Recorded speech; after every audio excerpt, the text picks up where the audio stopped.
Сәлем достар, пайдалы ақпарат арнасына қош келдіңіздер. Бүгінгі тақырып аты Мадагаскардағы тас орман туралы болмақ. Ендеше бастайық.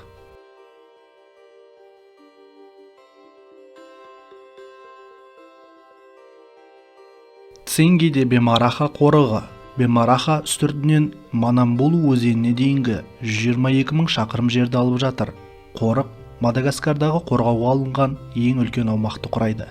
Қорық іші карстық үлгідегі сұр көк түстегі шынжыр құздарға толы.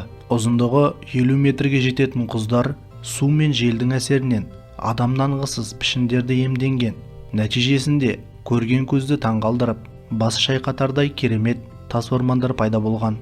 Саябаққа апарар жол өте қиын әрі ауыр. Барып келу үшін 2 күн уақыт кететін көрінеді. Цинги де Бемараха 1927 жылы ұлттық қорық болып жарияланса, 1990 жылы ЮНЕСКО-ның тарапынан қорғауға алынды. Ал саябақ есігі келушілер үшін 1998 жылы ашылған. Достар, арнаның дамуына үлес қосу үшін пайдалы ақпарат YouTube арнасына кіріп, подписаться батырмасын басып, қоңыраушаны басуды ұмытпаңыз.